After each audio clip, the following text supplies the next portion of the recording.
A Bíblia diz que Davi é esse menino, é esse jovem, é esse garoto que não tem muita notoriedade, não tem muita fama, não tem muito sucesso, mas é alguém que tem a presença de Deus consigo.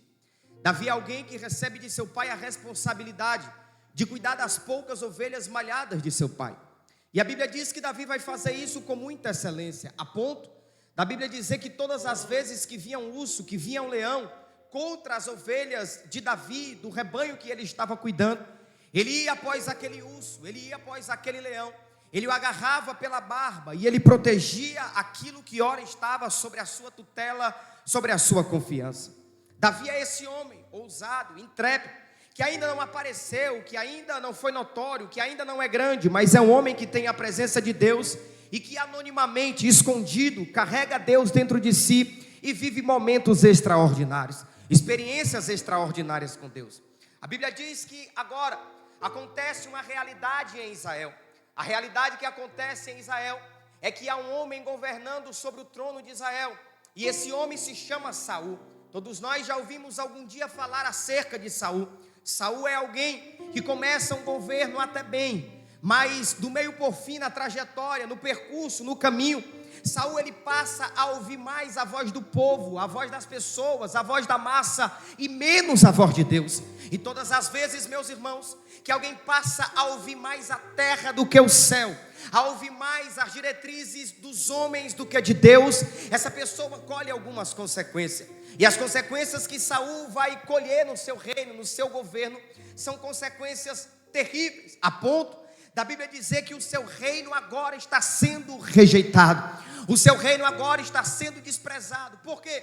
Porque Saul sai da dispensação e da visão de Deus para ser dirigido e guiado pelas suas próprias intenções. É dentro desse contexto, é dentro desse cenário que a Bíblia diz que Deus está à procura de alguém, e esse alguém que Deus está procurando, Deus encontra. E quem é que Deus encontra? Deus encontra esse menino chamado Davi, esse menino que é pequeno, esse menino que é simples, mas a Bíblia diz que Davi carregava a presença de Deus dentro dele. E quando Deus encontra Davi, Davi recebe o óleo sobre a sua cabeça de Samuel, mas continua anônimo, continua escondido, continua no anonimato, a ponto da Bíblia dizer que agora a nação de Israel vai viver um período muito delicado, muito difícil de se atravessar. Período esse que, estando ainda Saul no governo, aparece um homem, aparece um guerreiro aguerrido, um homem que desde a sua meninice domina a espada, domina a lança, domina o arco, e esse homem, a saber, é Golias. E diz a Bíblia, e todos nós somos sabedores disso,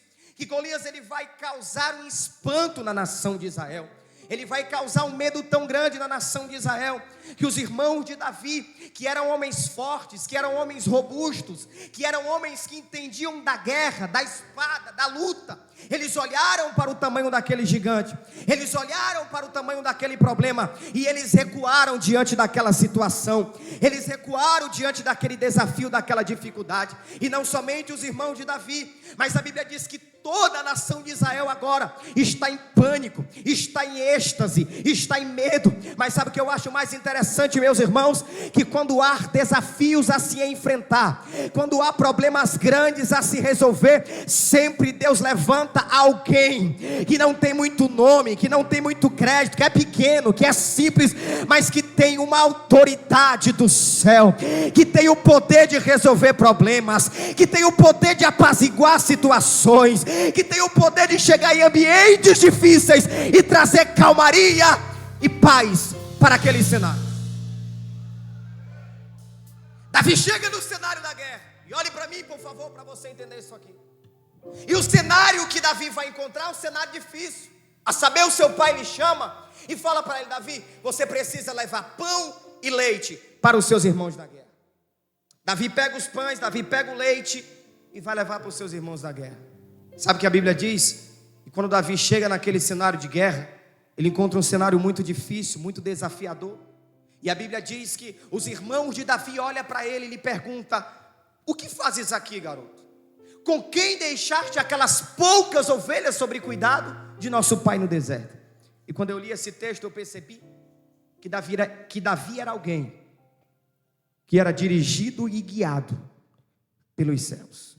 Porque quando Davi chega no cenário de guerra, os irmãos olham para ele e dizem: o que fazes aqui, se o teu lugar é cuidando das ovelhas? Só que o texto diz que Davi não briga com os seus irmãos. Davi estava levando pão e Davi estava levando leite, mas Davi entendeu que no meio daquele cenário, a sua guerra não era com os seus irmãos, a sua guerra era com aquele incircunciso filisteu, que estava durante 40 dias amedrontando a nação de Israel. Posso dizer algo de Deus para você essa noite? Para de ficar guerreando com o teu irmão, para de ficar lutando com o teu irmão. Não, irmão, a nossa guerra não é com o nosso irmão. Há pessoas que trocam o ciclo, deixa de lutar contra o gigante e passa a lutar contra o irmão. Mas eu vim nessa noite de domingo trazer uma palavra de Deus para o teu coração. Nós iremos se fortalecer no Senhor, nós iremos se preparar no Deus da nossa salvação, e ninguém vai contender com ninguém, mas a gente vai avançar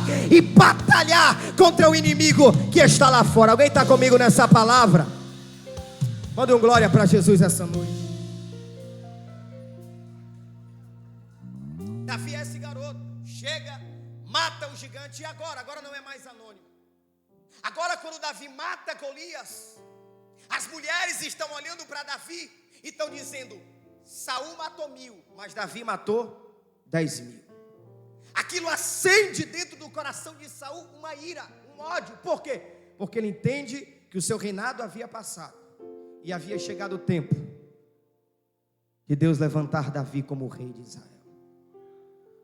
O problema de Saul é que Saul sai do centro da direção de Deus para ser guiado pelos seus próprios interesses e vontades. Mas Davi é alguém que Deus encontra, pequeno, simples e frágil, mas que tem disponibilidade para ouvir a voz de Deus e entender o que Deus está o chamando. Davi mata Golias, ganha notoriedade, e agora Davi deixa de ser oculto, escondido, e passa a ser alguém conhecido. E agora Davi, ele vai pavimentando a sua ascensão, ele vai crescendo, ele vai ficando famoso. Todo mundo quer estar perto de Davi, todo mundo quer falar com Davi, todo mundo quer pegar na mão de Davi, porque Davi é aquele homem que não tinha todas as adequações para matar o gigante, mas matou. E deixa eu dizer algo de Deus para você. Quem foi que disse que Deus precisa dos mais hábeis, dos maiores? Ele usa os mais hábeis, os mais fortes, usa também. Mas quando Deus quer mudar a vida de alguém, Ele entra dentro da periferia, Ele entra dentro do casebre, Ele entra dentro do palácio, mas Ele visita a casa de um camponês também no campo. Quando Deus quer levantar alguém como porta-voz da sua voz, Ele faz de um cenário difícil uma plataforma de sucesso. Quando Deus quer levantar a vida de alguém, Ele faz um momento desafiador, um momento oportuno para te promover e te fazer vitorioso em meio às guerras. E eu não vim aqui essa noite pregar uma palavra egocêntrica que vai jactanciar o seu ego, não, mas eu vim trazer uma palavra de Deus para você nessa noite de domingo, para te dizer: no momento das crises, no momento das aflições, no momento dos desafios, Deus vai te dar equilíbrio e sabedoria para você não fugir, mas encarar o problema e sair vitorioso deles. Tem alguém comigo aqui nessa palavra? Aleluia! Deus vai te dar equilíbrio e sabedoria para você não fugir do problema, mas você resolver. Porque quem foge do problema, pastor Tiago, só acumula mais problema e não resolve nada. Só que Davi vê o problema e resolve. Deus faz o quê? Promove Davi. Aí tem alguém que diz: Senhor, o que eu preciso fazer, ó Deus, para chegar nesse nível, para galgar essa plataforma? E Deus está dizendo: é simples, é só resolver os problemas que eu coloco diante de você. Davi mata o gigante. Davi se torna agora o rei, assume o trono. Mas sabe o que é mais interessante? É que Davi não tem uma mentalidade pequena de esquecimento. Quando Davi está no trono, quando Davi recebe a coroa, quando Davi recebe todo o poderio, recebe toda a honra, capítulo de número 9 de 2 Samuel está nos tratando acerca de algo muito forte. E sabe o que o texto vai tratar aqui? Que quando Davi já está sobre o trono, Davi vai se lembrar que quando Saul, seu maior inimigo, perseguiu a sua vida a ponto de querer matá-lo, Deus levantou alguém. E esse alguém, sabe quem era? Jonatas, filho de Saul. Jonatas era o herdeiro do trono, Mas olha que coisa interessante. O maior inimigo de Davi era Saul. E o maior amigo de Davi, Jonatas, filho de Saul. Posso dizer algo de Deus para você nessa noite? Levante a sua mão direita que eu vou profetizar algo de Deus para a sua vida. No mesmo ambiente, na mesma geografia, no mesmo cenário, que tem alguém dizendo assim: é impossível que você chegue a lugar algum, é impossível que dê certo isso que você está planejando acontecer. Mas não se preocupa, porque quem está agarrado aos pés de Jesus e acredita nele, no mesmo cenário, no mesmo ambiente, que tem alguém dizendo não dá, você não pode, você não consegue, você é improvável, você é inadequado, Deus faz questão de, na mesma geografia, levantar alguém para dizer: Davi, eu sou herdeiro por direito da cadeira, eu sou herdeiro por direito do trono. Mas acontece, Davi, que o óleo não está sobre mim, está sobre você. E se está sobre você, eu vou viver o seu propósito, porque Deus me coloca do seu lado como amigo. Duas pessoas entenderam essa palavra aqui essa noite.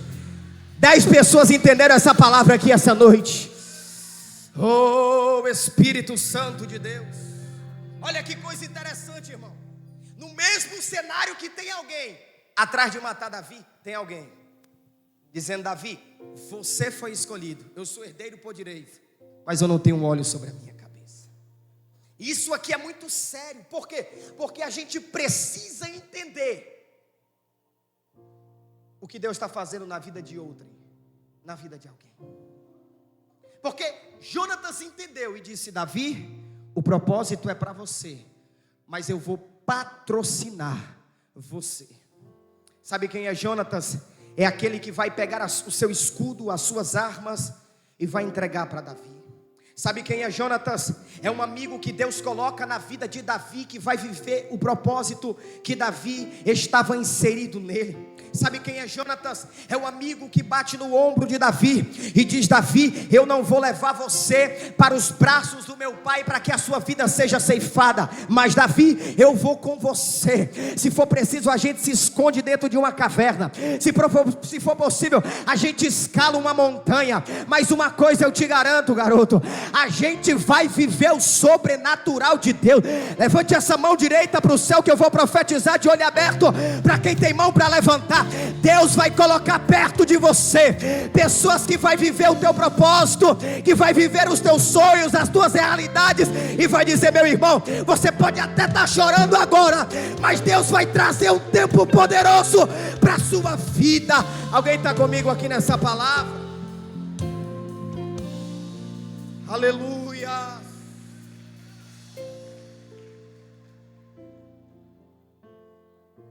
O texto diz que Davi está no trono, tem coroa, tem poder, tem autoridade.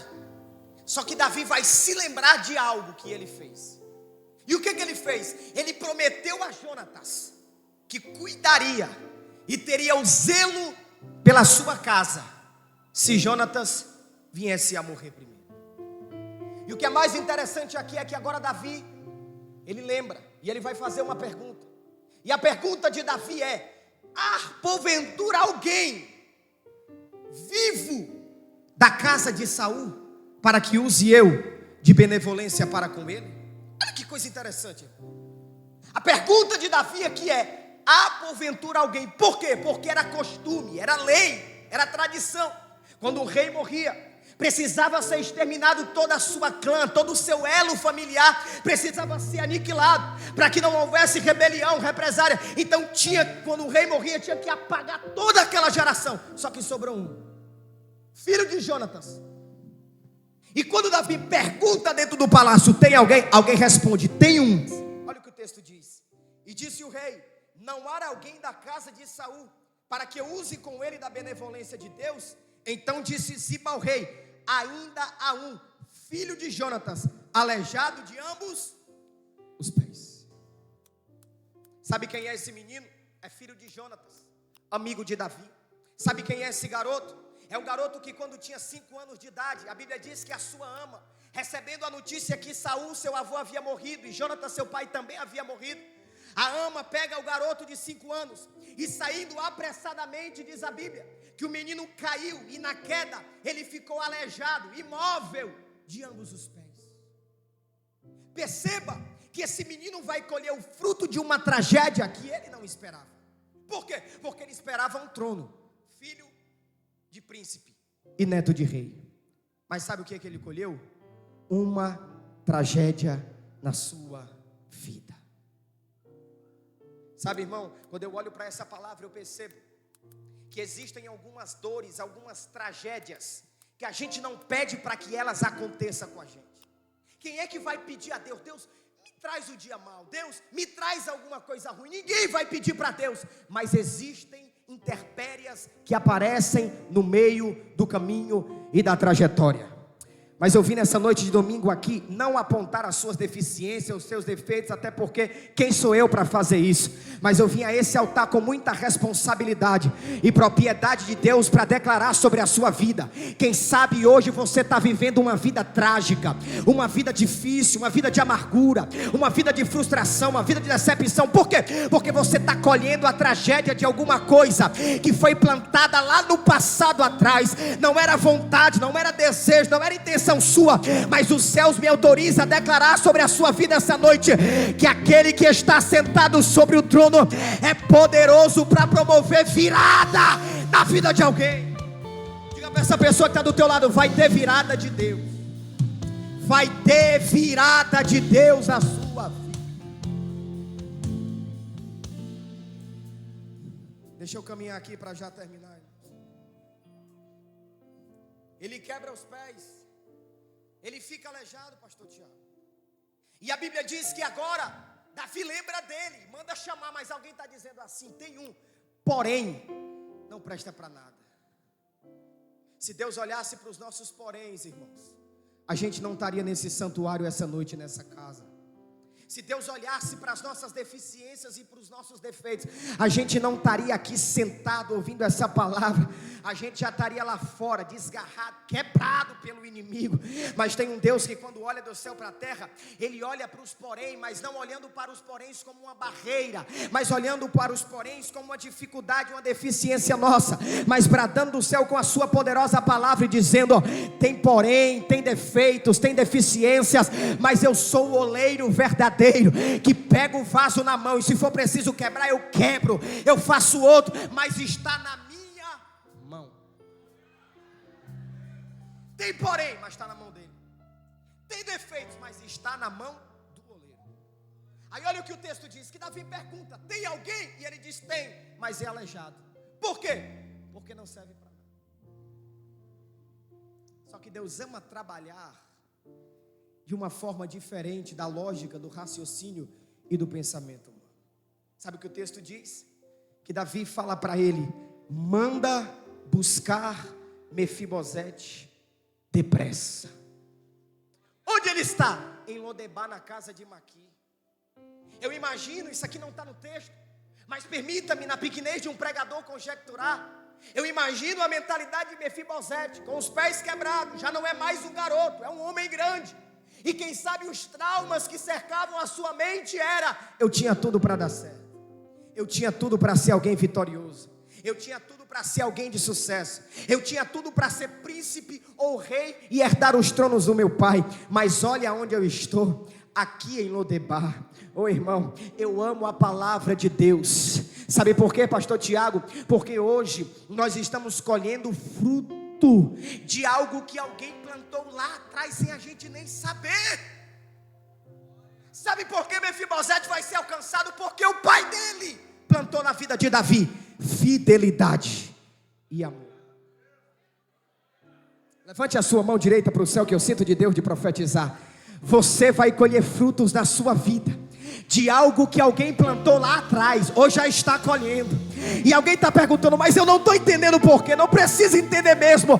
É a fidelidade de alguém que semeou, que plantou na sua vida, e hoje você é resultado de oração, é resultado das lágrimas de alguém, é resultado do choro de alguém. Você está aqui de pé hoje porque alguém plantou na sua vida lá atrás. Oh, abre essa boca aí, irmão, para fazer aquele barulho que o diabo não gosta. Meu Deus, Espírito Santo de Deus. Oh, Jesus. Davi manda chamar o menino, o garoto. E quem sabe quando a notícia chega lá em Lodebar, imagino-me Mefibosete dizendo: mas o que é que Davi quer comigo? Meu pai morreu por conta dele, meu avô morreu por conta dele, e agora, estando eu aleijado, ainda manda me chamar para acabar com essa vida que eu já tenho. Só que não sabia ele que a chamada de Davi era uma virada de chave de Deus na vida dele, e uma repaginada que Deus estava trazendo para a sua casa. O Espírito Santo de Deus fala ao meu coração essa noite. Deus está repaginando a história de pessoas aqui essa noite. Deus está dizendo assim: ô irmão, chega de ficar dentro dessa redoma, dessa bolha, desse pranto, desse choro de amargura. Chegou o tempo que Deus está virando essa página. O que Deus precisa que você faça é apenas parar de questionamento e de murmuração, porque a murmuração fez Israel deixar de herdar uma terra que chegariam em 40 dias para chegar em 40 anos. Como foi pregado aqui de manhã, está apanhando, está na peia, está doendo, está sofrendo, vai dando glória, vai dando aleluia, porque aquele que prometeu é fiel. Ele não tem amnésia, ele não sofre de Alzheimer, mas ele tem uma mente líquida e sólida para se lembrar de tudo aquilo que ele prometeu, de tudo aquilo que ele falou que faria na sua vida. Davi chama o menino, e quando o garoto chega, diz a Bíblia, que quando ele olha para Davi, e eu termino aqui, Davi olha para ele e ele se considera tão miserável, que a Bíblia diz que ele não passava de um cão morto, quando ele fala com Davi. Só que Davi diz assim: ô Mefibosete, levanta a cabeça, rapaz, levanta a cabeça, porque você vai colher os frutos que o seu pai plantou na minha vida. Sabe o que o texto diz? Capítulo de número 9, versículo de número 7. Olha o texto: e disse-lhe Davi: não temas, porque de certo usarei contigo de benevolência, por amor de Jonatas teu pai, e te restituirei todas, no plural, todas, não é uma, não é duas, o texto está dizendo: restituirei todas as terras de Saul teu pai, e tu sempre comerás pão na minha mesa. Deixa eu dizer uma coisa de Deus para você essa noite. Quando Mefibosete senta na mesa, a mesa cobre os defeitos, e todo mundo se torna igual, sentado na mesa de Cristo. O que o inimigo mais tenta fazer é aprisionar, enclausurar, parar, neutralizar, deixar invólucro em alguns rolos escuros e terríveis, para que você não consiga quebrar esse ciclo e viver aquilo que Deus tem para a sua vida. Mas eu declaro nessa noite de domingo sobre a sua vida, sobre a sua casa, que Deus está visitando o teu endereço hoje. Deus conhece o lugar do teu esconderijo. Deus conhece o lugar que você chora, que você clama, que você planteia. Deus conhece o endereço da tua casa. Deus sabe quantas vezes você chorou, se questionou, se perguntou. Mas a palavra de Deus para o teu coração essa noite é: está chegando dupla honra, está chegando uma repaginada, está chegando um tempo glorioso de Deus. E se alguém acredita nisso, levante a mão para adorar a Deus. Oh, Espírito Santo de Deus, se coloca de pé, irmão, essa noite, por favor. Espírito Santo de Deus, está chegando um tempo novo de Deus para a sua vida. Deus está repaginando essa história. Sabe o que o texto diz? É que quando aquele garoto estava totalmente isolado, esquecido, inadequado, parado, neutralizado pela vida, ele encontra o favor do Rei de Deus para a sua vida. Nessa manhã, nessa noite, o Espírito Santo de Deus tem uma nova fase para a sua vida, tem um novo tempo para a sua casa, tem um novo tempo para a sua realidade. Eu estou pregando nesse altar essa noite para alguém que atravessou aquelas portas, dizendo: Deus, o que é isso que está acontecendo comigo? É tanto choro, é tanta lágrima, é tanto pranto, é tanto desespero. O que está acontecendo comigo? Mas o Espírito Santo de Deus me trouxe a essa casa com muita propriedade para dizer para você essa noite: Jesus conhece o teu coração e Ele está visitando você hoje. Espírito Santo de Deus, o Espírito Santo de Deus visita pessoas nessa casa hoje. O Espírito Santo de Deus visita corações essa noite. Eu te convido essa noite, você que não entregou a sua vida a Jesus ainda. Eu já vou terminar, pastor Tiago. Você que não entregou a sua vida a Jesus ainda, você que está afastado dos caminhos do Senhor, eu te convido a se desafiar. Sai do teu lugar e corre aqui à frente, porque Jesus marcou um encontro contigo essa casa, essa noite. Espírito Santo de Deus, existem pessoas que agora estão lutando dentro de si, sabe, que não conseguem ser felizes, que não conseguem sorrir, que não conseguem se alegrar, e o Espírito Santo de Deus brada no meu coração dizendo: Ele te convida hoje para sentar na mesa e colocar as coisas em ordem. Até quando? Você vai ficar tentando, chorando, enquanto Ele está dizendo: a mesa está preparada, o Rei te chama, você só precisa ouvir a voz dEle e acreditar na sua palavra.